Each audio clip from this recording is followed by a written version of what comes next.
Ladies and gentlemen, boys and girls of all ages, welcome back to what was supposed to be recorded on Friday before Halloween, but this motherfucker had to say, "Oh, I'm sick. I've got a cough." Blah, blah.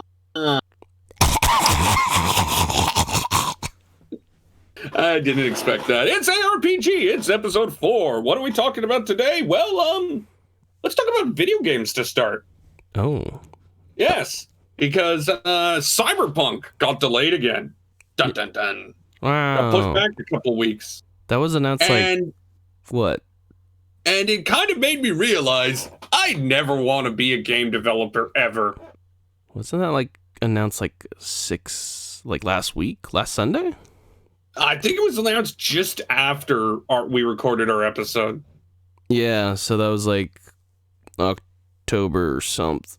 Yeah, it was sometime last week. Anyway, it made me realize I never want to be a game developer. I mean, because Jesus Christ, do they just not win?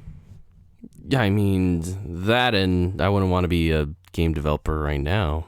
I mean, COVID. Well, no, just think about it. Think about the shit most game developers have to put up with. You either have to put up with the fact that either your boss is an asshole that makes you crunch for hours upon hours with little reward. Okay, so that's issue number 1, right? Okay.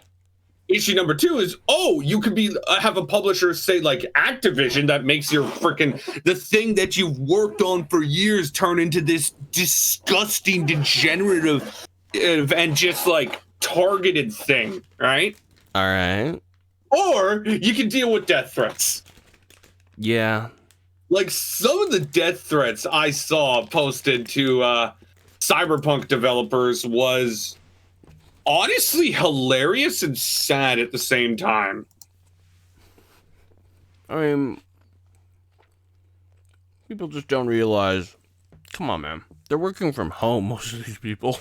Well, it's not even. Here's the thing. Those death threats would still be there if it was just another thing, right? Yeah. But at the same time, people, come on. It's just ridiculous. I know you need your games. I know you need your games because it's COVID. You need your games, but come on. It's COVID. I'm gonna scroll back. Here is some of the death threats that Andrzej Zadrowski, the senior game designer of CG Projekt Red, got. I wonder how he actually pronounces his name. I don't know. It's Zawadzki is his last name. I don't know how to pronounce his first name. Okay, Anyway, here's some of the threats he got. I know where you live, bro. Release the game or you're finished. Oh. Release Cyberpunk or you and your family will be persecuted. Yikes. I will burn you alive if you don't release the game. Wow. Come on. Oh, it's fucking bonkers, man. I mean, I get it. People are impatient and shit, and they need their video games to process. But there's nothing to get about that, though. There's no reason. There's no logical, physical reason for people to do something that's stupid. I understand the desperation of wanting to play the game, but there really isn't any reason to do it in the end. And plus, come on. When did Cyberpunk actually get teased or whatever, or announced that they were making? No, Marcel. This was back from 2013. They made an announcement trailer for Cyberpunk back in 2013 that they were developing that game. So if you can wait 7 years for just that, you can wait another few weeks. You can wait another few weeks. A few weeks ain't a year. Come on. Or another 7 years on top of that. Just come on. Yeah. And then that's just announcement trailers too. I'm pretty sure it was 2015 or something they released actual gameplay. 2016. Yeah, it wasn't too long ago. So it's that's still 5 years. You can wait a couple weeks, people. Yeah, no, it's ridiculous. When I saw that, I kind of died inside a bit. And plus, wouldn't you rather have a polished, actual playable game than just a rushed piece of crap? I think what hurt Cyberpunk is this thing is just a couple days before they announced it went gold. It went gold? Yeah. Wait, what? What do you mean by it went gold? You know what went gold means, right?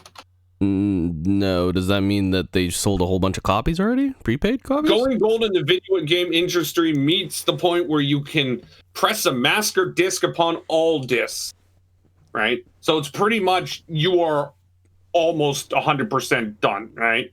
Oh, I see. Yeah. So like that's when companies announce they're going gold, it means yeah, we're done, it's coming out. And then a couple days later they're just like, no, we actually have to delay it 2 weeks. I mean, yeah, So, like, that's a bit of a kick in the nuts, but just yeah. That I think I think is just, you know, of course that's a boo-boo on their side, but another game thing I want to talk about is Riot Forge.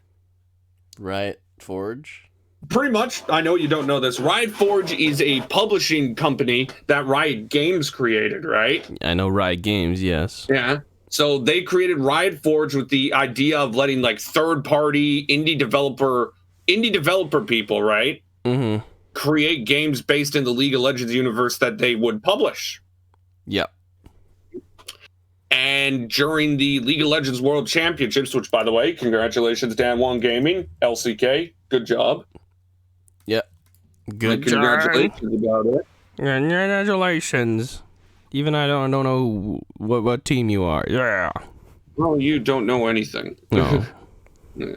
But anyway, what I was about to say is during the World Championship, they debuted the first real trailer of the new first game coming from Riot Forge. Right, okay. And so the first new game from Riot Forge, it's going to be set in Bilgewater, which is pretty much just a pirate hell. Okay. And it's going to be a turn-based RPG. Turn-based RPG with what? Like the League of Legends universe? What are we doing here? That's the point of Riot Forge. It's to allow third-party and like indie developers to publish League of Legends-based single-player games. Oh, that's interesting. Okay. Yeah. And the first one's coming out. It's called Ruined King, and it's about the Ruined King, which in lore, this guy is the reason why the Shadow Isles were created, and pretty much the Shadow Isles is as spooky as you could come, right? Like, it's literal hell. Okay, yeah. Right? And the whole thing about the Ruined King was he wanted to reborn his wife, like revive his wife. Okay. But it all went to shit in a handbasket. And since then, the Shadow Isles are like, outside of the Void, the main antagonist of all of the League of Legends universe. Since death is like just everywhere on that island. All right. Yeah, when they were previewing some of the new stuff coming to their card game, they released some cinematic trailers. Yeah. And you can pretty much lose your soul within like half a second of just stepping on that island. Is the soul basically your health at that point you're trying to make here? Well, like your soul's ripped out of your body and then your body's just falls. Ah. Like that's the beginning of the game. You kind of need a soul to have a body. That's the beginning of the game. Well, that was like one of the trailers they released to like hype up the newest expansion. Okay. But anyway, this Ruined King thing has me so hyped. Okay. Because turn-based RPG, they just announced some of the champions that are going to be in the game. I'm going to double check that. Let's see. And, oh no, the Ruined King is hot. Wait, what? Yeah, that's literally what I got from it. Is they showed they showed what the Ruined King looks like, right? And this is the first time we have ever seen what the Ruined King looks like in any League of Legends thing. And the first thing that came up was, oh no, he's hot. Am I looking at the right picture here? It's him holding the sword. down with like the Ruined King logo. Yeah. Yeah, that's it. What the fuck, League of Legends fans? What the fuck? But yeah, no, so it's coming early 2021, and here's another cool thing, is League of Legends a couple weeks ago teased, like, they like to tease new champions coming, right? Yeah. The Ruined King is almost certainly one of them. Oh, most definitely. If they're just gonna And, live like, for that. it's gonna be so good. Wow, okay. I mean, that's a taste, all right. Yeah, and and I have to say, the visual style, Jesus Christ, like, look at, I'm gonna send you another photo. Look, I'm gonna send you a photo. I think Like, I see the ones that are up on the. Yeah, the ones just walking the 6 champions. Like, look at that. That is stylish and it looks great. I don't know if I can. Well, let's hope there's no audio. No. What I click on? Oh, okay. That's the Ruined King. Yes, I saw that picture. Yeah, but I'm talking about pretty much if you're looking in that Google link I sent you. Just a bit down. Oh yeah. I see it. Yeah, that just looks great. Is that actual gameplay or is that just the trailer? It was an announcement trailer, but like here's more I'll give you more Ruined King art. Because they released like the art of all the champions coming. Okay. Well, they released the art of the 6 guaranteed champions. Since we don't know if there's going to be more or whatnot, right? They could release more. That's true. But like, look at this. Ooh. This looks so good. Well, we'll see. When is it supposed to be released, actually? Early 2021. So I think it's Q1. So it's going to be sometime between January to March. Well, that looks pretty decent looking. And last thing, it's canon. Oh, it's canon. Yep. Okay. Alrighty though, let's talk about anime. Oh. So since I started with games, Chewy, did you watch anything this week? I did, but I'm pretty sure you watched them all too. So, well, I mean, I probably have watched them all, but like, what piqued your interest? What tickled your fancy? What massaged your pickle? Dragon Quest. Of course. I didn't watch the 5th episode of Yashahime. Oh, but I think I watched the 4th one for sure. No, we talked about that last time. I think we watched the 4th one. Yeah. Which one? What else did I watch actually? Did you watch like nothing but Dragon Quest this week? There is something else. I'm pretty sure. Akadama Drive. Oh, I watched Mahoka Koko no Retosei. Do you want to talk about it? I don't know if I want to talk about it. Let's talk about it. I don't think we've talked about Mahoka once. Oh, and also, okay, let's talk about this one first. All right, so let me preface this because there's going to be uncontrollable rage coming in about 5 seconds. I hate everything that stands with Mahoka. Okay, I think it is one of the worst written shows I have ever seen in my life. It finds way to just destroy every single character. But go on, what were you going to say? Well, I mean, we probably should say the English name, irregular, what is it, the regular magical high school or whatever? The irregular at the magical high school, I'll get the English name. Basically, really short synopsis. A guy gets entered into school that his sister goes to or whatever, high school, and it's split into 2 categories. One are blooms, one are weeds. There's and then smoke coming out of my ears. You're bad at magic or you're not good at magic, basically. And in this universe, blah blah blah, it's like a scientific type of magic. There's like magical theory and stuff like that, and it's all magic is done on like electronic devices called CADs. Yeah. And this one, the main character is a weed because is Which is deemed based off bad at magic. Yeah, he's bad at the testing parts of this high school for magic, but yet outside of it, he is a freaking, what is this, a Black Ops magical soldier who's like basically a nuclear missile or whatever. Okay. And there are many things wrong with Mahoka.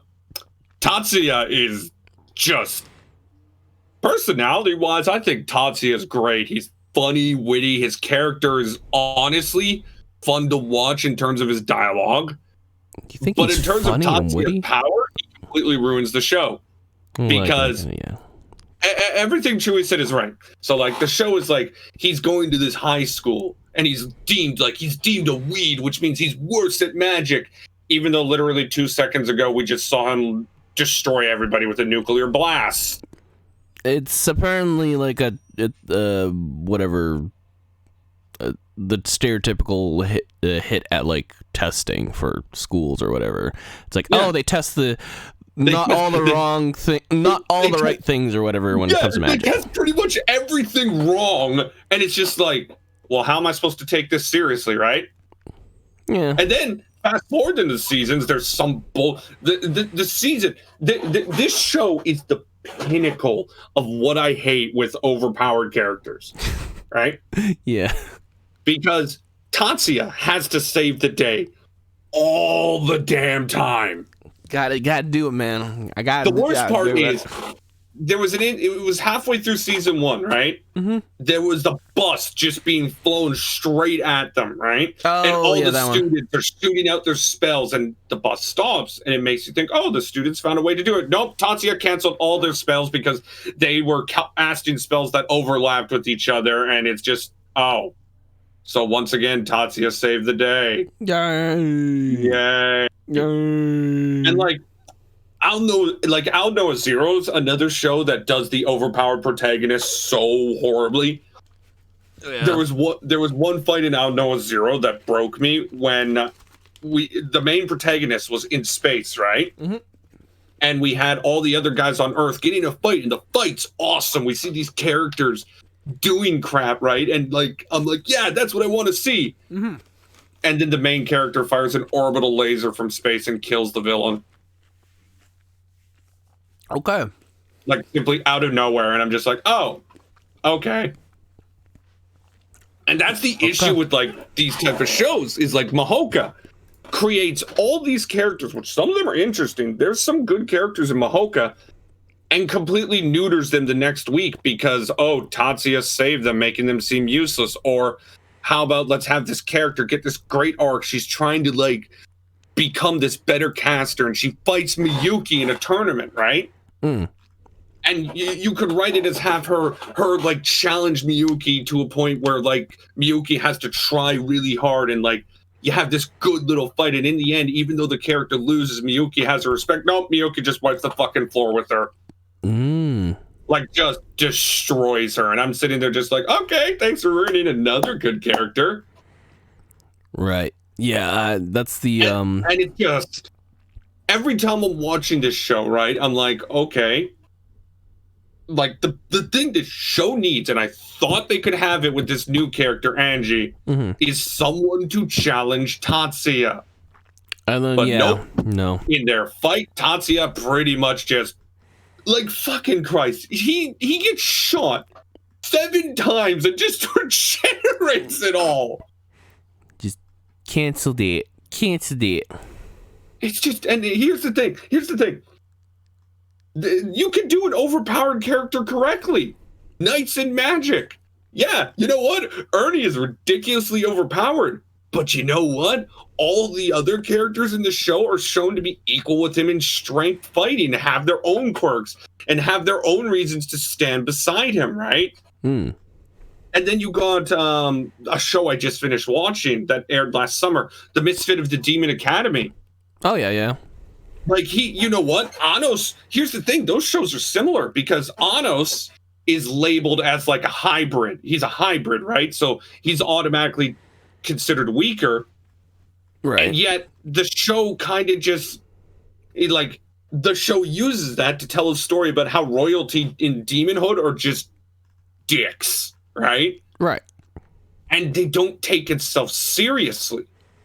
Because we all know that Anos is, he's the Demon King that was reincarnated, and he is literally a god, right? Right. Okay, yeah. And he's just standing around proving it wrong. And while doing that, the characters that join him aren't hurt in the slightest. Like Sasha, Misha, Lei, the fan club, all those people have their own power. All those people win their own fights. And it's not Anos saving the day all the fucking time. Oh, okay, yeah, I'd see that. That's my point. You can create an overpowered character, but if you neuter everyone else, then it just gets bad. Yeah. And that's what Mahoka pretty much does. It's just like, how am I supposed to take anything seriously when the end result is going to be Tatsuya saving the day? I think another one that does it really well is that one time I got reincarnated as a slime as well. Because again, every other character's useful. Yeah, and they do their own thing. And sure, the guy comes up and like fights the main guy or whatever, the main boss. Like, or sometimes there's no denying that Rimuru is the strongest in that show. Yeah, or like sometimes helps out, but he doesn't do it all the time. They still have to do their own stuff. Yeah, and the characters kind of given their own power, their own shining, right? Yeah. Yeah, like Mahoka is never going to get good unless they find a way to just fucking kill Tatsuya. I think that's also what actually made Batman good as well, because Batman was starting to get OP technically as a human, as a hero, but like the supporting cast, would be what exactly like what basically kept the franchise alive in a sense, the interest on Batman and all that, because you gotta remember with Batman, Joker was never like, him and Joker were always on the same footing. Him and Bane were always on the same footing. I'm using the movies that we watched, The Dark Knight. Like, all that, like Batman was never in a point where physically he would be able to dominate someone. Oh, you're talking about just, movie-wise. Yeah, I mean, it shows it, but, like, I'm talking about, like, what happened in the comic franchise, and then they... I never read the comics. They also brought up later on, really strangely enough, wasn't that also in like a notion they brought up in like Lego Batman as well? Like, Batman is not exactly a good franchise without the supporting cast or the people that were included in a Batman or something, like Robin and Batgirl and Alfred and like, yeah. I mean, that's the same with like 90% of shows in human history. No, well, yeah, because you want a good supporting cast, but at the same time, you had people that connected or like the main character, right? In this case, it's like they didn't, like, Batman was just starting to get old, pretty much. Like, they weren't interested in Batman because of Batman all the time, or most of the time, which is kind of what you want in some series. Now, you want more focus on them and want a bit focused on the supporting cast for sure, but like,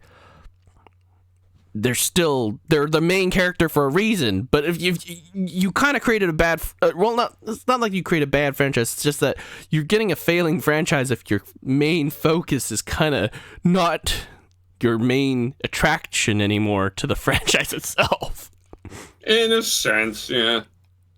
I don't know. I feel like that's kind of the bad part, or bad part-ish there for series. No, you're right. Anyway, let's move on from Mahoka before I burst another blood vessel. What else did I watch? I'm gonna finish this. Okay, I watched also Dragon Quest and Danmachi. So, let's talk about Danmachi since Dragon Quest. Nobody cares about that. Okay, I love it. Don't you? Like, I just love it. I really do. I really do like it. I'm enjoying it so far. I like the direction that it's going. I felt like it was kind of it was a little obvious, but at the same time, it still felt like. Well, I mean, it's super obvious what Uranos wants to do. It's so obvious. No, like it's. I kind of already foretold, or not foretold, but like foresaw that like something what's his name?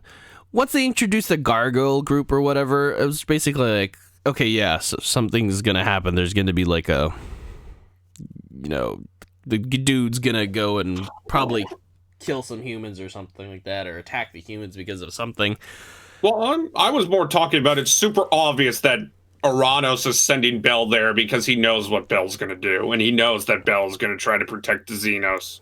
Yeah, that too. But I was also like, didn't you basically just say, or did you basically just like could tell right away like, okay, that gargoyle god's gonna mess some shit up or something. There's gonna be a driving factor for like maybe endangering this bridge between Xenos and. Do you blame him? No, I don't. That's why I like it. They're like, I described this episode as just despair. It was hard to watch. Yeah, and that's why I thought, even though like I could tell right away, okay, that's gonna take this turn. I not enjoyed, but I didn't see the way that it was gonna be. Technically, the reason why it's going to go into that direction, basically, what I meant. And like, Bell's going to protect the Xenos, and then Bell's going to be Well, at the same time, I guess you could kind of tell at the same time too, with the Ecolos Guild being who they are, what they did. Uranus is sending, pretty much Uranus is sending Bell down there to be the catalyst on getting what he wants, and it's that the Xenos and humans have a relationship that isn't kill or being killed. Because he knows Bell, the second he sees a Xenos, is going to jump to protect them. Yeah, because he's going to... And we literally know how humanity's going to react to that. They're going to ostracize Bell.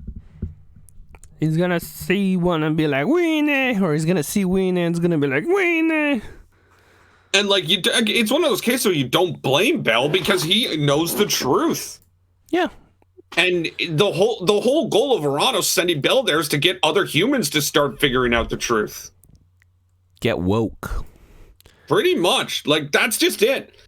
By all purpose, it's really what makes this season so good. Because it's taking the character building from season 1 and 2 that we all know, and kind of just flipping it on its head and making you ask moral questions. Like, remember when Belle, this episode, was asking Ainz about, like, what she would do if, like, monsters weren't...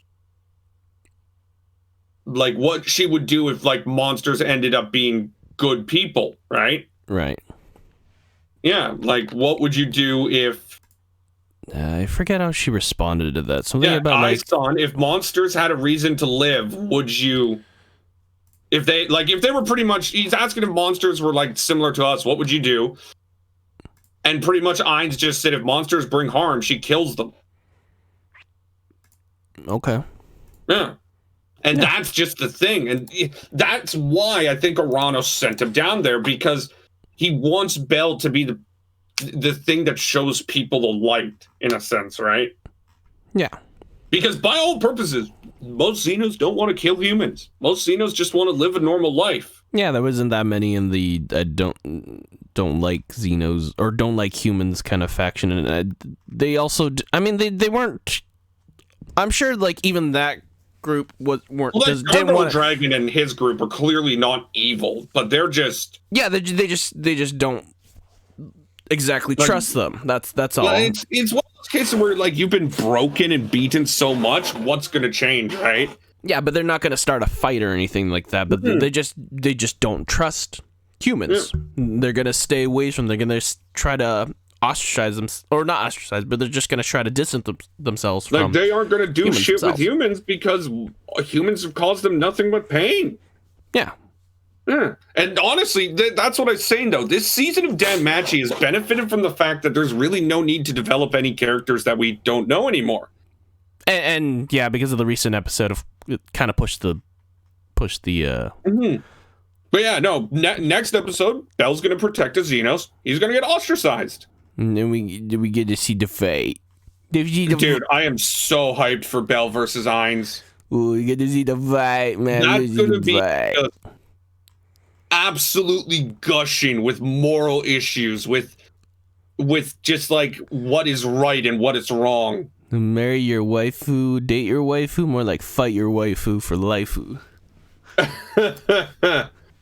Yeah, that's a good way to explain. But anyway, yeah, no, I'm so hyped for next episode. Oh no, it was fun. There is one more thing I want to talk about because I added something to my watch list this week. Talentless Nana. Dude, that show's rather good. I mean, I read the manga. It was interesting. And it's just people. I saw complain about a lack of world building. I'm like, the show doesn't need it. This is literally a mental battle between two characters, and it's just watching each character squirm and try to figure out like what is happening is just the best thing I've ever seen. Like watching Nana try to squirm her way out of the last episode where the guy with the pictures was intriguing. Watching Onodera just kind of blunt force his way through everything, and it's just fun. And that's just it. It's a psychological battle. And when you start to see the darkness seep in, like how pretty much the talented are just kept there to be killed off. You didn't explain the premise of the show, but yeah. Well, I mean, it's just you start to realize how truly dark this show is. Yeah. So basically, Talentless no Nana is where it's in a universe where certain young generations. It's in a universe where enemies of humanity have pretty much bombarded the world in a sense, right? Yeah. And at first, the first episode, I'm going to do it episode 1 first and focus on what episode 1 showed, because that kind of really does do it well in playing up just how fucked up this world is, right? So the first episode, you're introduced to this talented academy where teenagers are there who have abilities. Some shoot fire, some nullify abilities, some can time travel, some can fly, right? And they're being taught how to fight the enemies of humanity. And then you get this character, Nana, who can apparently mind read. And eventually, after, she makes friends with a character, she kills him because apparently, and this is shown she's been sent there to kill enemies of humanity. Right? Yep. And then you find out the next episode that those enemies of humanity aren't aliens or monsters. They're just people who have talents. It's the talented. Yeah. So in reality, that academy is literally a prison, and Nana is sent there to kill them all. Yeah. And it's just disturbing.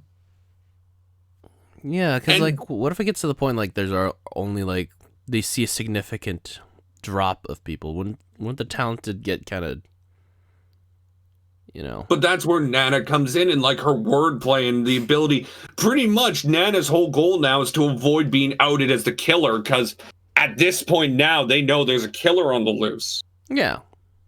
And watching Nana fake the fact that she can read minds just by little tells on a person's body, or the way they grab their hair, or what clothes they wear, is honestly some of the best thing I've ever seen right now.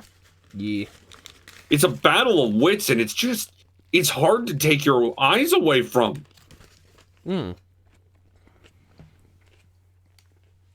It's also just anime Among Us. Pretty much. Yeah. Yeah, no, it's one of the shows that I decided to watch, and honestly, it looks pretty good. I thought you would be interested in it, actually. Yeah, no, I mean, it's one of those ones that's making me want to watch more, though I also wonder, what's going to happen if, say, Nana gets fully caught by Onodera? What's going to happen if somebody figures it out? Or there's an actual mind reader. Or say what's going to happen if an actual enemy of humanity shows up, right?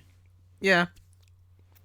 There's a lot of questions here that I want to see answered. I doubt all of them will be, but I genuinely want to watch more. I feel like that'd be a nice twist, actually. Something else just pops up all together. At that point, well, what do you do? Yeah, pretty much. You've been killing everything, so what do you do now? Something's already unleashed in the world. Yeah. But I don't know if they would probably go with that twist. But it'll be interesting. Was there another one that you watched started picking up this? No, not really. Okay. I mean, Tony Kawa's the just comfy, over the moon for you. wholesome. Oh, it's just the greatest thing ever. It's literally like injecting glucose into your veins and just like, it's just, I don't know why. It's literally just two people starting a relationship, but oh yeah, they're married, and it's just like that one thing just makes it even more adorable. Okay. Also, the human centipede reference kind of killed me. No. Yeah. I did not watch it, so I will take your word for it. Anything? Well, I watched a few things. I told you, right? I didn't watch Hashime this time, but I watched the regular Magic High School and Dragon Quest and Danmachi. Then I also spent a whole bunch of time watching Yu-Gi-Oh, so don't judge me. Okay, I watch VTubers all the time, so I don't think I have much to complain about. Yeah, so you... Speaking of which, Garguro's hit 1 million subscribers, and now we got Corone, the best doggo with 1 million subscribers. Only subscribers for good doggo. Good doggo. Best doggo. Oh, she's so entertaining. Banana Hoshi. Banana Hoshi. I just don't get it, right? Like, I can sit there and watch a video of her looking at soap in a game, and then a soap bar comes up and she just screams her eyes out, and Shampoo. I just laugh my ass off. Shampoo. Yeah, pretty much. Soap. And then her little rap with Okayu. No, ex-potato? No. It was freaking they were singing the song If. Oh. Yeah, it was great. What about the Doggo Circle? I actually haven't seen the Doggo Circle. You didn't see that one? Oh, okay. Well, I think I sent it to you, where Okayu's doing her, I think it was her birthday stream or something, and then just like Corone's model just like spinning T-posing around her, and then he like increases. Oh, I probably did see that. Gets faster and faster and faster, so she's But just I just gotta say, man. kudos. Look, I've held off talking about this for a while, but VTubers are great. I mean, they're a form of entertainment. I don't know where we're going, but the thing that I just don't get. I find myself wanting to watch a VTuber live stream far more than I do a regular live stream. And that's probably because I'm going to say it, Marcel. I'm going to say it. You're a weeb. I mean, then you like anime. I mean, true, but like freaking Yavani, Starsmitten, Masayoshi, Lily Pichu, Saikuno, Foosley, all those people are great live streamers that I watch their videos are. Wolfichu, another one that I like, but like, if they put up a live stream, I ain't gonna go watch it. Again, you're a weeb. Like, is it just that? I feel like it generally is, because it, even though it's like Gargura and a few of the Hollow Live English. Oh, Gargura, just again stick it into my veins.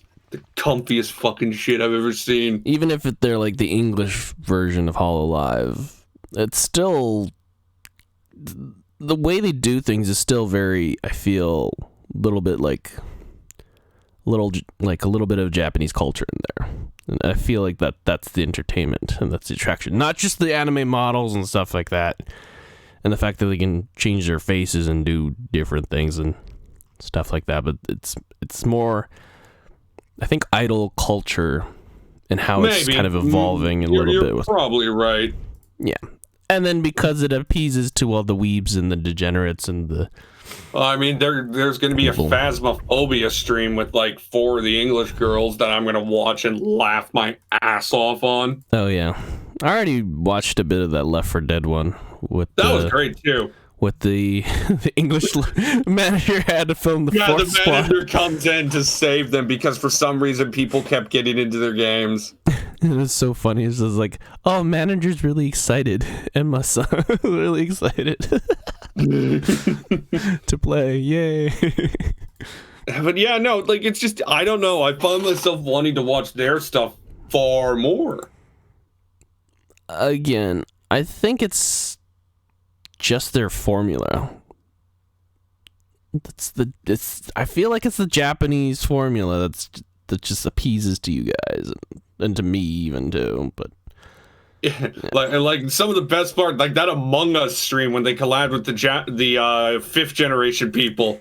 When Ina was breaking out her puns, I was dying. I'm innocent. Ina did nothing wrong. Let's Taco Bell this. Oh my god. Yeah. Yeah, no, like, dude, VTuber. Here's the thing: when I first saw VTubers, I was just like, that isn't. It's not like I don't see the appeal to it, right? Okay. But then I just fell down the rabbit hole. I'm like, yes, I see the appeal to this. Yeah. So I actually showed, I think, one of my colleagues a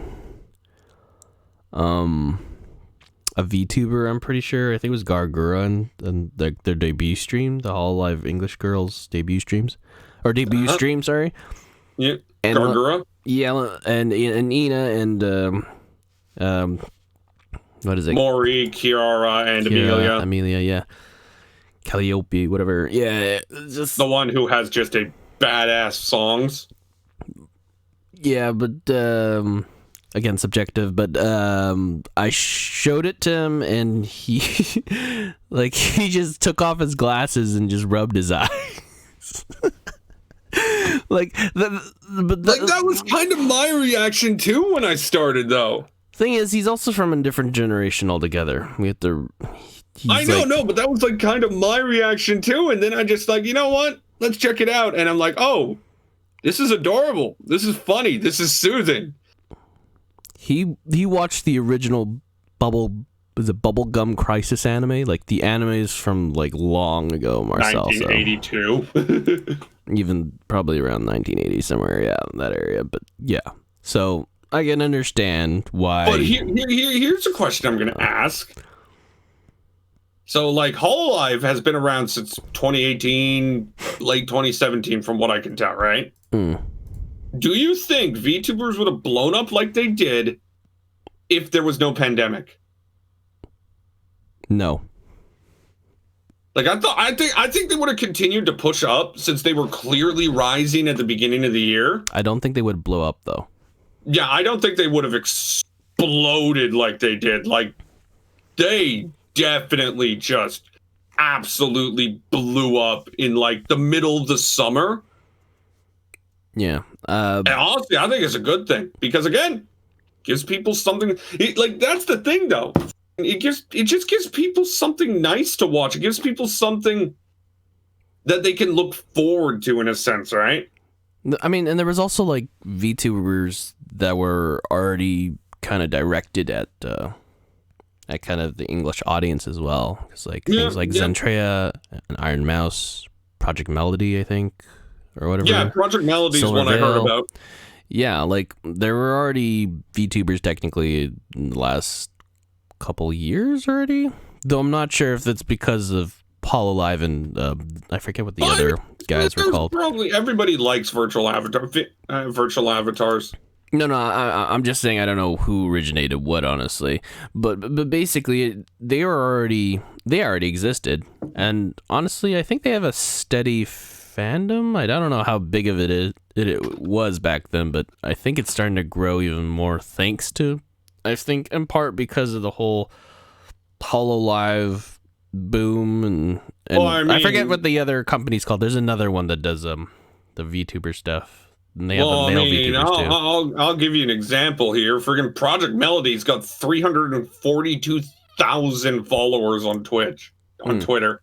And then like her YouTube channel, let me pull that is another 376,000 subscribers. Yeah. Like she's definitely like One of the biggest. And then, of course, we need to remember, like, the mother of all VTubers, Kids and I. Like, That's she's true, yeah. still gigantic. Wasn't she also AI, though? Yeah. Still a VTuber in a sense. Yeah, that's true. That's true. And like she's still gigantic. She's got 2.8 million subscribers. Yeah. Yeah. And that's just it, though. Like, it's absolutely insane to see how much it exploded this summer. Pretty much. And like now they got like festivals going on. Like they're gonna have the second Hololive festival in December. And they got random songs. Some of the funniest things I've seen are the Hololive anime clips where they do like these little 1 to 2 minute shorts of just random crap. Oh yeah, no, I've seen a couple of those. And ones. I've just some of them are the stupidest thing I've ever seen, and then some of them just make me laugh my ass off. The one where Marina, Sencho, and Konone are crossing the street, and she's like, today's live was really good today, wasn't it? And then all of a sudden, just like at the very end of the crosswalk, she's like, say something, and slaps her shoulder. Yeah, that one's great. Konone just doesn't even reply, just looks at her, and then just doesn't break gaze and just doesn't break anything, and just then looks wipes at her shoulder, and then just keeps walking. Like, I think Rushia is entertaining. One of my favorite ones was actually just this week when they did a whole skit with Subaru, Watame, and Korone, where they're trying to break open a door, and it turns out they're trying to open a door, so they try to use Watane to break it open, and oh no, it turns out the door is actually one of those ones you have to pull it up from. Like, it's quick wit that I like. Another one is when they had Watame stuck in a tree with I believe it was Coco, and I want to say, oh, who the hell was the other one? Anyway, so they had Watame stuck in a tree, right? Mm. And they're making little quotes, right? And they reference Last Resort by Papa Roach. Oh, I didn't actually. Oh, it was it was the angel Kanata. Okay. I see. Yeah. They're standing there trying to get her down from the tree, and they're making these random references like, you could just sink to the bottom. That's a boat. Hello, is this the police? That's a report. Cut your life into pieces. That's my last resort. Oh my god. Anyways. This one right here. Anyways, yeah. Yeah, no, it's just 2020, pandemic, and rise of the VTubers. Yeah, and oh yeah, there's a U.S. election tomorrow. Oh yeah, good luck, Americans. Not like you're gonna be listening to this, but good luck, you USA Knights. Yeah. Me and Byron, our friend, have created this saying: never, always trust American stupidity. Oh boy. Yeah. I here's the thing: I would not be surprised if like we hear, oh look, they've reelected Trump, because that's totally a logical thing. Oh man. It's I don't know. I feel like this is just a repeat of the last election. It's just, Hillary Clinton and Donald Trump. No, it isn't a repeat of the last election, because, we actually see what Trump has done, and what Trump has done is honestly... Yeah, but, like, could you not have foreseen that at all? Oh, yeah, you could have, but then you could always use the argument that, oh, we don't know what he's going to do. Yeah, but... No. At the same time, no. At the same time, that's just like, that's not a very good argument to use. It isn't, but it's one they could use. It's true, but like, that's such a small... I don't know. It's not like it's a minor detail. I hope people just realize now, thanks to experience, but like, come on, look at this in retrospect. Even before you had all this information and this experience,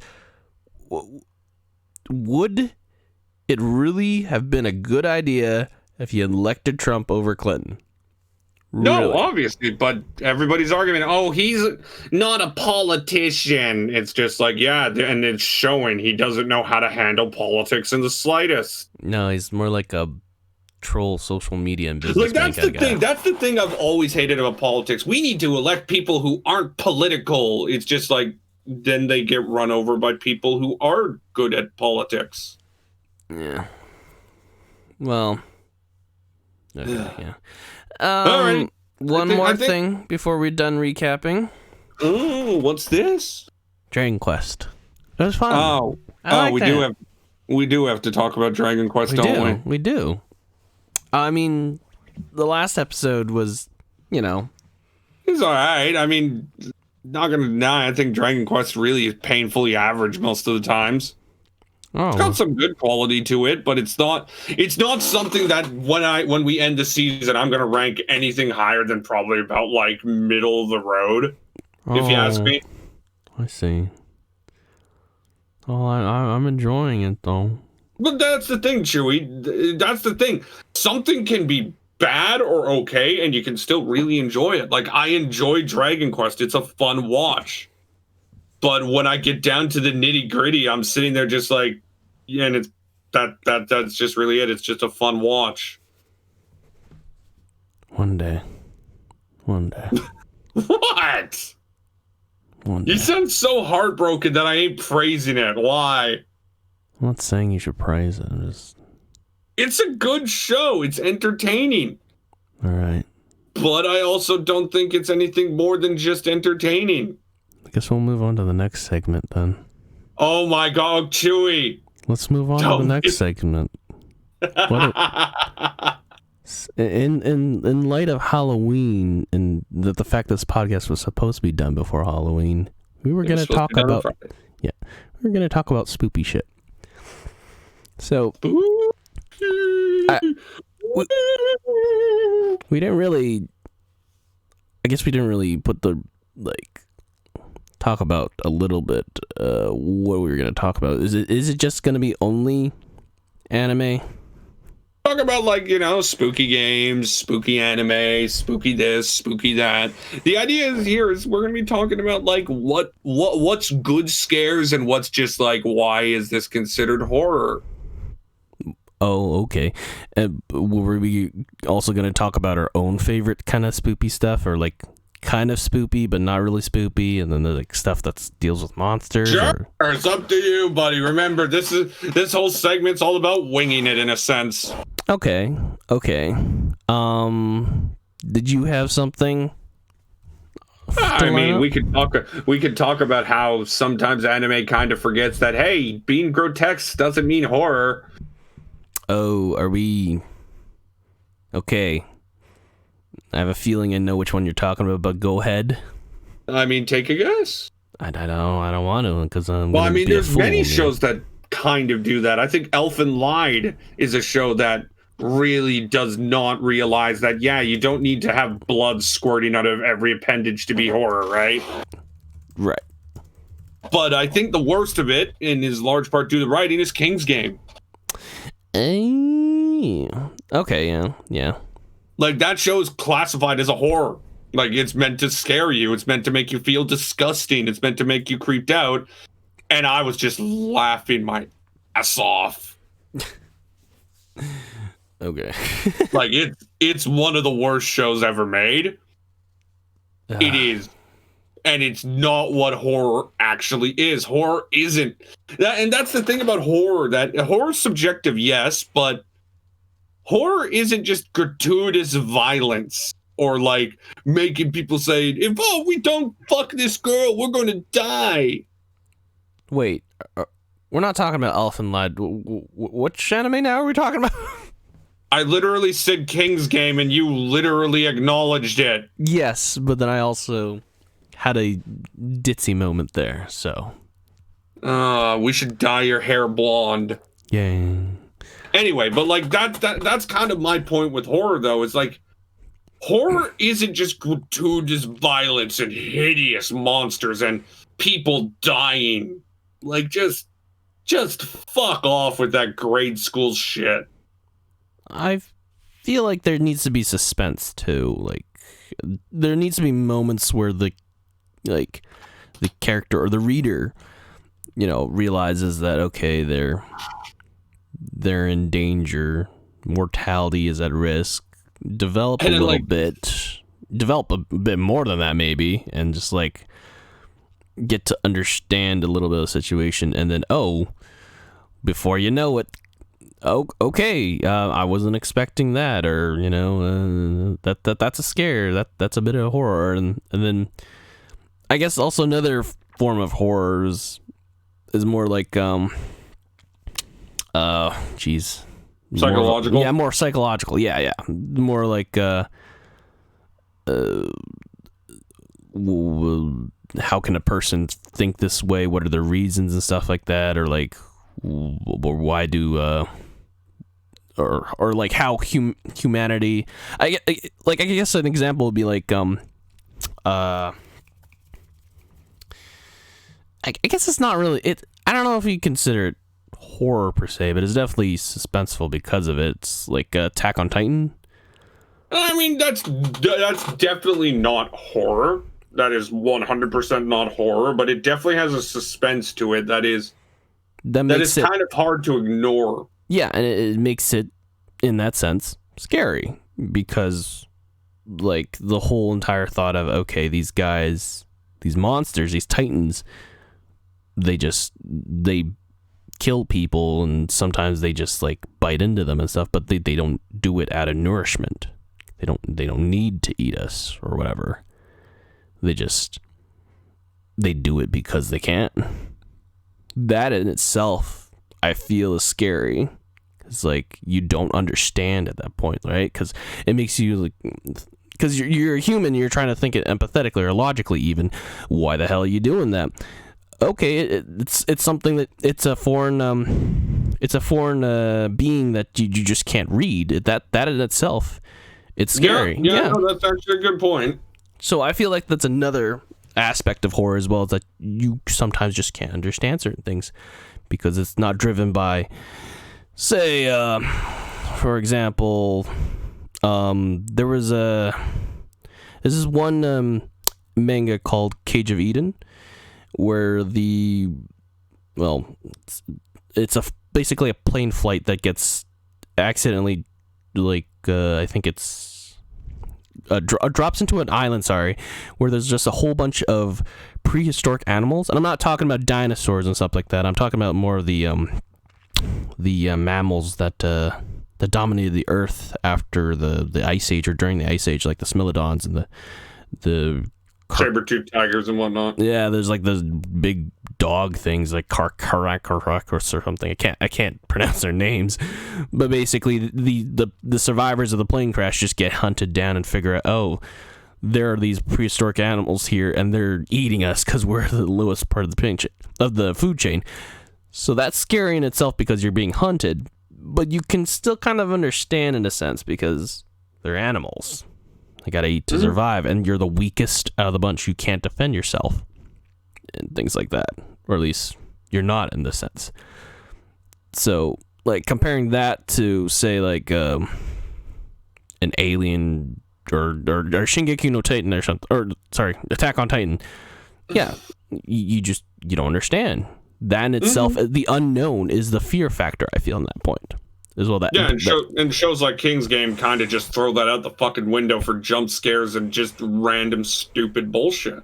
Yeah, and I mean, I'm not gonna say Cage of Eden wasn't scary because like the whole thought of being eaten alive by something that's still hunting you and stuff like that is pretty scary at points. But later on, you kind of lose it altogether. You lose that kind of fear once, like the characters and people like find out, like, how to defend themselves and stuff like that. Realize they're just animals, so you just gotta think a bit smarter, right? But yeah, I don't know. It didn't lose its complete fear factor, but it's just like it dropped. But yeah. What was You were talking about bad ones. Did you want to talk about a good one that you know of? or would like to talk about, Marcel? Oh, I don't know. Here's the thing. I don't watch much horror anime. If I'm being honest, I tend to stick away from them. I mean, we could obviously mention about Higurashi, but like we talk about Higurashi all the time right now. We do, but yeah. So let's ignore that for a bit, since that one is. Why don't you just say it? Something we've talked about a lot. Why don't you just say it? Just say it. Just Higurashi is a good. Well, I think Higurashi is another right way to do horror, because kind of like you said, it keeps you in a suspension of like, we don't know what is going on, in a sense. Yeah, it kind of plays off that for sure, because like in the beginning, I feel like this is also another good trick for horror stories, or any really like mystery really either. Well, yeah, mysteries in general, is that like something you just don't know what's going on, but like it happens, right? It's so dynamic, and it shakes the story, and then you slowly just figure out piece by piece, but like there's still shit going down, so you can't really let go of it just yet, so you're still drawing into it basically. You're moving forward in a sense, right? Yeah. And instead of like just throwing random violence and whatnot, it eases you in. It gives you like it lures you in. I feel like there are some points where it's just like it's surprising and it's disturbing AF because it's so surprising. But yeah, of course. That first death is so gratuitous. It's just like, oh, but to me that gratuitous doesn't matter, because the build up to it has just been so exponential, and it's kind of like you're slowly filling up a ball that you know is going to pop, but you just don't know when. Yeah. And I think that's a good hook at that point. That I think that kind of differentiates the good horror stuff, or mystery stuff, I guess, from the bad horror suspenseful mystery stuff. Like school days. No, don't even mention that. We talked about that last week. We don't need to talk about that again. But another one that I really liked, I think is actually one of the best shows ever made and one of the best series ever made, Gakuro Garashi. Gakuro? Oh, that one. Yes. Yeah. And that kind of goes along the lines of like psychological in a sense, right? I don't remember watching it completely, but I don't know. I don't think I didn't even watch it, actually. I've watched it and read it, and it is great. It's the one where the main character has a mental illness, right? Pretty much with Gakuro Garashi, it's set in a universe that's pretty much ravaged by zombies, right? And you're introduced to the high school activity club, which is 4 girls just, trying to survive the zombie apocalypse. But the first episode, and this is my opinion, the best first episode an anime has ever had, introduces you to the show via the eyes of one of the characters who has had a psychotic and mental breakdown to the point where she doesn't realize it's a zombie apocalypse. But they don't reveal that till the end, where one of the girls goes to get her from class, but then you realize, oh, that class has been destroyed and she's been talking to no one this entire time. Yeah.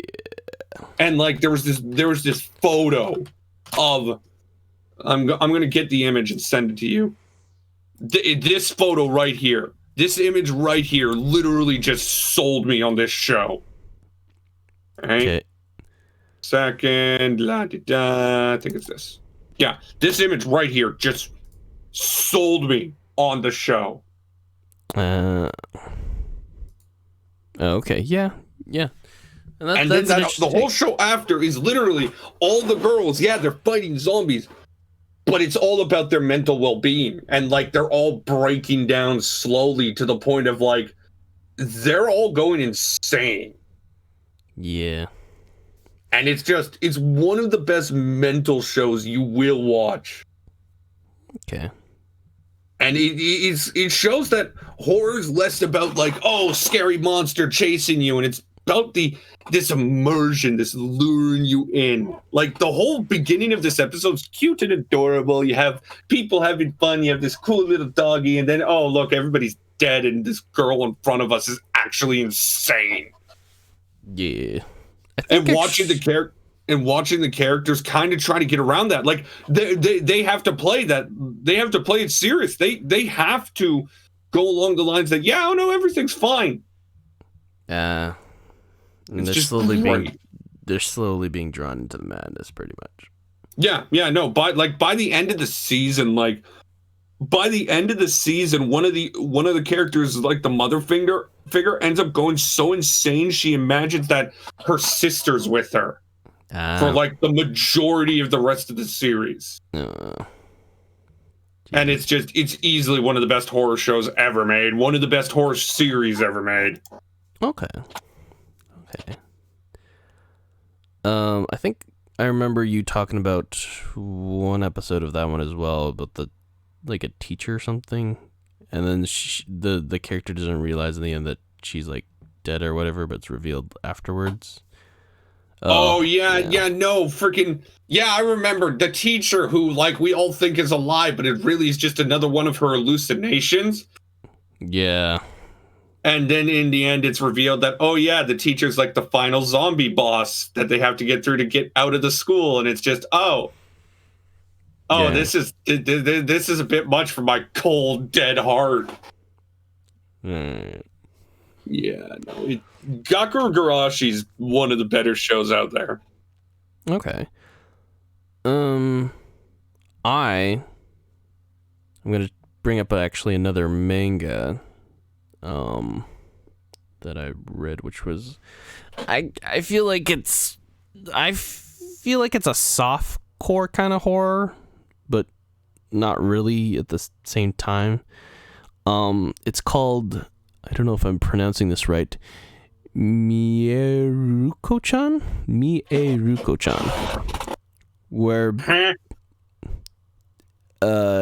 it's called Mieruko-chan, Mieruko-chan. It's about a high school girl whose life completely turns upside down when she suddenly starts to see gruesome and hideous monsters. Yeah, despite her being completely terrified. Oh, this is just synopsis, by the way. Her name's Miko, by the way. Miko carries on with her daily life, pretending not to notice the horrors that surround her. She must endure the fear in order to keep herself and her friend Hannah out of danger, even if that means coming face to face with the absolute worst. Blending both comedy and horror, Mieruko-chan tells the story of a girl who tries to deal with the paranormal by acting indifferent toward it. Honestly, Marcel, this is probably something I would recommend you read, even though you probably don't read a lot of manga. I think you should just take the time to read this. There's not a lot of chapters out, actually. I don't know if the guys stopped, or maybe they just stopped scanning it or whatever, but honestly, Mieruko-chan's probably one of the better horror genres that can actually blend a little bit of comedy with it. Well, actually, let's talk about the comedic horror. Danganronpa. Oh, okay. Yeah. Because like Danganronpa is like a famous series at this point. It's one of like the more well-known genres out there, and like it's a horror show. It's psychological horror, but it's also like gut-bustingly funny at times. Because it's one of those. It's a show that clearly doesn't take itself too seriously, does it? No, not at all. And I think it's also one of the. I think it literally did spearhead Death Game. Oh yeah, no. If it wasn't Hunger Games, it's probably Danganronpa. Yeah, I don't know. I think. But like the thing about Danganronpa I've always liked is just how random it can be. Oh yeah, no. Like I remember playing the games and they were great, but watching say Danganronpa 3 and like all of them, it's kind of bizarre how just it kind of does what I don't like for say King's Game and be gratuitous. Like some of the stuff Junko does is just ridiculous, right? No, yeah. But because they play it on the idea of despair versus hope. I mean, if you want to do that, why wouldn't Junko just do the most insane thing possible, right? If she wants to play that whole idea of despair versus hope. Bead makes it even crazier in a sense. Yeah, like she wants to send people into their lowest of the lows. Yeah. Mm-hmm. And I guess it also... Oh, I guess I didn't think of it just till now, but the entire cast is like the best of the ultra high school, whatever. Yeah, and the whole idea for Junko, she wants to send society to the lowest of the low in a sense. Yeah, so she's taking basically the most elites and then like young people as well, like young elites basically, which basically I feel would not only say, if you were to look at this in sort of a spectator, you see not the future of humanity basically, and also the highest potential of the future basically. Yeah, so and then she does it by just like doing like that scene where like the students are forced to kill each other in Danganronpa 3 future arc. Yeah. That's gratuitous. That's insane. All the deaths in the game and the show are insane. Yeah. And yet that just plays onto the point, because what's the quickest way to make somebody go to despair? Just kill somebody in a fucking ridiculous fashion. Yeah. Here's a question, though. What's the best death in the game? Ugh. Like there's been, what, like 12? 13? There's been at least a good 20 or so deaths. Are we talking about executions as well? Or yeah, the execution. What is the best execution in Danganronpa? God. Man, I wasn't there one where like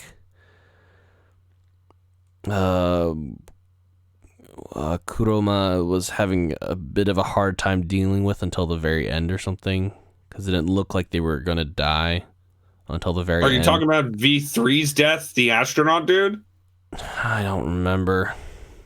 I remember in V3 had some good ones. The astronaut dude's one of my favorites because it's kind of a big fuck you to Monokuma. Because he dies before he actually is supposed to die, and it pissed him off. Yeah, his heart condition or something, whatever, right? Yeah. No, he just dies straight up. And then, let's not talk about V3, though, since V3 kind of throws the entire fucking series into a spin. It's insane. It just gets so meta and just makes me feel like I've lost but gained brain cells at the same time, but then lose them again even harder, and I feel like I'm a I like the game. It was a fun game, but like that ending's just like, wait, was everything real to begin with, or just bullshit? Yeah, it just makes me feel like I'm a Neanderthal. Yeah. I really think that with this whole talk about spoopy stuff, we have to end it on like the anime that kind of just pushed forward the horror genre. Really? I mean, I feel like there's a few different ones we definitely did. No, but I think the one that really jump-started it, and kind of jump-started it in both a good and a bad way. Can you take a guess which one I'm thinking of? No. Another. I think Another is both the worst thing to happen to horror and anime and the best thing to happen to horror and anime. Yeah, because I guess that's where the ridiculous deaths come in and stuff like that. And that you could literally trace back that show as to like, oh, this is where we started to see ridiculous deaths. And then, but at the same time, the story isn't half bad. Yeah, and then you also see the reaction of like the ridiculous deaths, and did Danganronpa come after that at that point? Because then I could definitely see the influence at that point. Let me Google Another.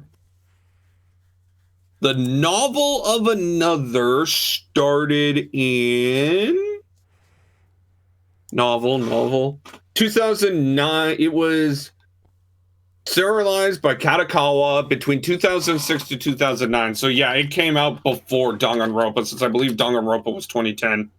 Honestly, Marcel, if you said like School Days, I was gonna be like, okay, bye. No, God, no. Yeah, no, Danganronpa came out in 2010.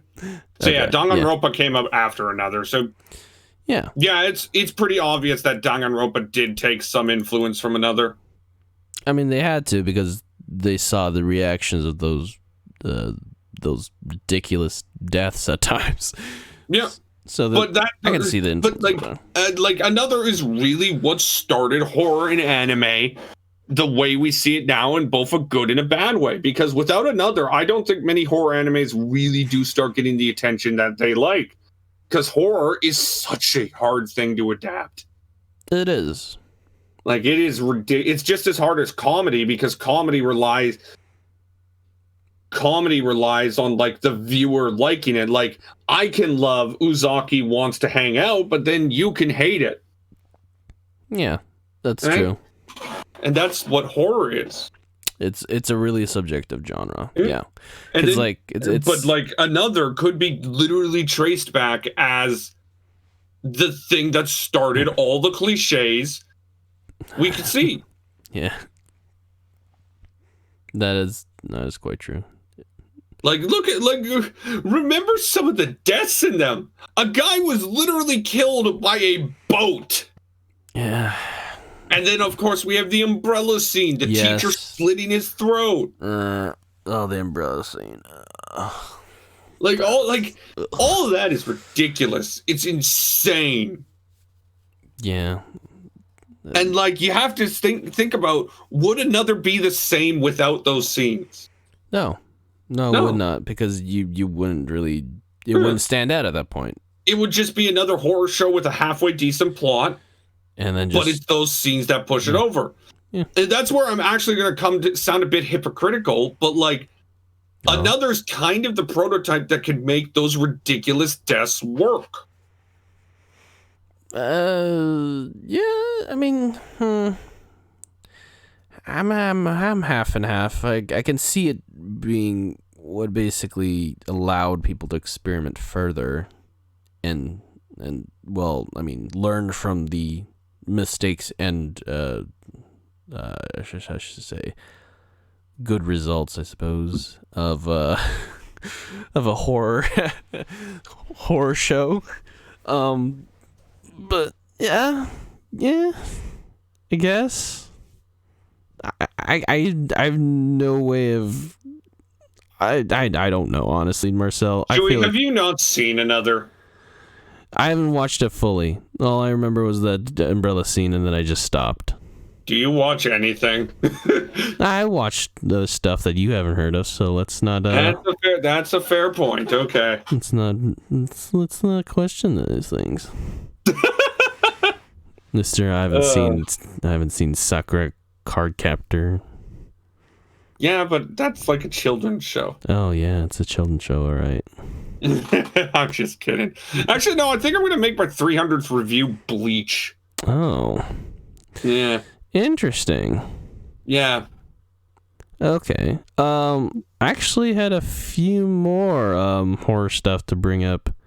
Well, spit them out. Do it in a rapid fire round. I feel like I already mentioned this last time, but Terraformers, Marcel, I think it's just a bad example of horror. I'll have to take your word for it. I feel like that's a show that kind of just is a little too ridiculous. Yeah. I mean, I feel at that point it's trying to identify itself with its ridiculousness, but yeah, at the same time taking itself way too seriously at points, because like just the art style is so edgy. Yeah, I'm looking at it. That's kind of interesting. But that is definitely the old school art style we used to see in anime between like 2000 and 2010. Berserk, we're almost feeling a little bit, yeah. Don't fucking mention Berserk. But basically, I feel like it was trying to be a little scary with the whole roaches thing evolving and like, oh, they look humanoid, but they still have the roach characteristics of being hard to kill and stuff like that. And then, I don't know, it got kind of ridiculous with all the main characters getting like the insect powers or whatever and things like that. And I don't even know how it got a sequel, but apparently it got a sequel. Yep. But yeah, I think Terraformers was just a bad example of horror, honestly. Where it was just, okay, I think this is basically the opposite route of ridiculous deaths and ridiculous horror in general.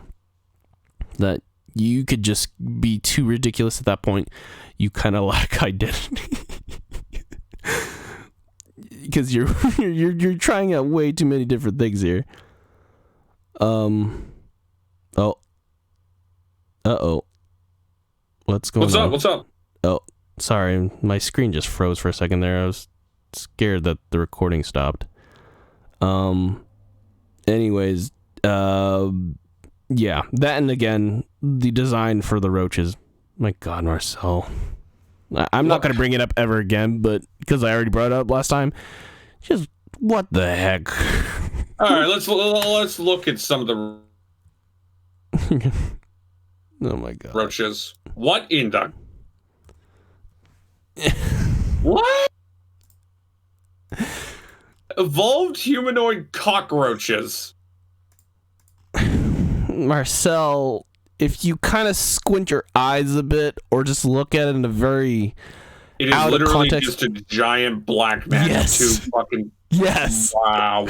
Yes, It is literally just a giant black man with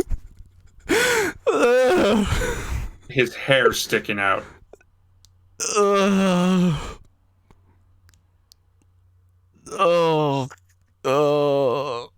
What? Chewy, I thought I watched bad crap, but Jesus. This is the last time we'll mention this ever again, but literally, that's a bad example of horror right there. Ugh. Or suspense or whatever. That's just a bad show in general. But please. Yeah, I can, people, move on. Please, just don't try this ever again. Go to Miruko-chan or whatever. That needs an anime adaptation. Just, Jesus Christ, don't come back to this ever again. What the fuck? Yeah, let's move on. You said you had one more? I had one more. What about Parasite? Would you consider that a horror? Oh, yeah, I think I would.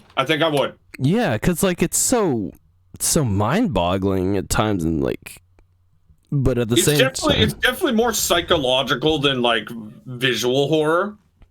I don't know about that. I still find it's kind of creepy that they can take it's creepy to look at, don't get me wrong, but, like, there's no denying that, like...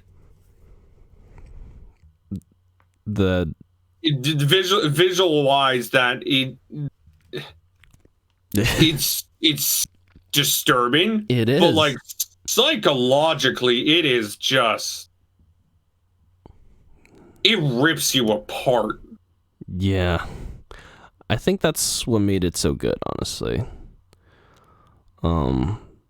Though I say that, but I haven't finished watching it. I should probably go back and finish it. Wait, you haven't finished what? Jesus, Monday. I've been busy with other stuff. I don't know what year that was, but I'm pretty sure I was probably like dousing. It was 2015, 2014 to 2015. Oh, God, I don't remember what the heck was playing back then.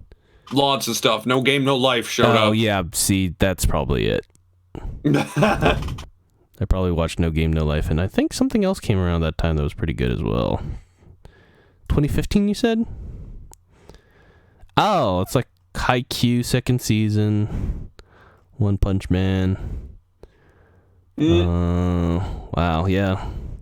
Yeah, I probably was busy watching all these other shows. Oh, I also watched Utawarerumono, whatever it was. Oh, that's such a good game. Yeah. Oh, no, I love it. They announced the adaptation of the final game. Oh, I also tried to watch Garbage-err no Tsuki, but they always brutalize Garo animated. Anyways, yeah, I feel like Parasite's probably one of the better ones as well. Oh yeah, no, Parasite's really good. I really need to I think we can end this with saying like that horror is something that isn't. Don't rely on gratuitous violence. Don't rely on jump scares. Horror relies so much on good writing. So much good writing, so much in intention and building up to it, and like maybe surprising at times. So it's not exactly a jump scare, but it's kind of like, oh shit, like this is kind of an important, maybe non-important moment or an important moment or something you couldn't basically tell or predict right off the bat. It's surprising to happen, basically. I feel like a few good surprises makes a very good horror anime too, or horror story. Oh man, there's just, and yeah, I don't know. Subjective. Don't be again. King's Game is what we're saying. Don't be King's Game or Terraformers. Don't be fucking racist. Alrighty. I think that's a good place to end it. We've been going on for almost 2 hours now. Oh no, actually we haven't. We've only been about an hour and a half almost. Yeah, But, I said almost 2 hours. No, almost. Not even close, but almost. I guess I should make an honorable mention here too. Would you consider Tokyo Ghoul kind of a horror suspenseful? But Tokyo Ghoul has its own fucking problems. Yeah. Maybe I put him more suspenseful a little bit, but then later on it's like, okay. Man, they could not have fucked up Tokyo Ghoul Season 2 more if they tried. They adapted 100+ chapters in 12 episodes, Chewie. Yeah. After adapting the first season reasonably well, to the point where I actually got intrigued and started reading the manga, which was the worst decision in my life, because then when they adapted the second season, I wanted to blow my fucking brains out. Didn't they go off? They left the manga material at that point, right? Oh yeah, that's no. In the original Tokyo Ghoul, the second season was pretty much all new. In Tokyo Ghoul Re, it was a complete adaptation. It's just the second season was adapted in 100 chapters in about 12 episodes. Oh, yeah, I could see the problems on that for sure. Yep. And like Tokyo Ghoul Re was already a hard show to adapt to begin with, since they had multiple different viewpoints, right? Yeah. Like there's this, like the main fights, like all the main fights have battles at like 7 different places with like multiple characters that makes it hard to follow. Yeah, I remember now, and I just thankfully Ree's manga is pretty good. Just go back and read the manga, people. Yeah, that's one of the few times you'll actually see me say go read the manga. All right, we're gonna end this off right now with me screaming at the top of my lungs. Thank you for listening. You can do the outro, Chewie. Thank you for listening to ARPG podcast. We didn't introduce ourselves in the beginning, but hey. At this point, they should know who we are. No, I hope you know who we are. Yeah. I hope so. Yeah. Happy.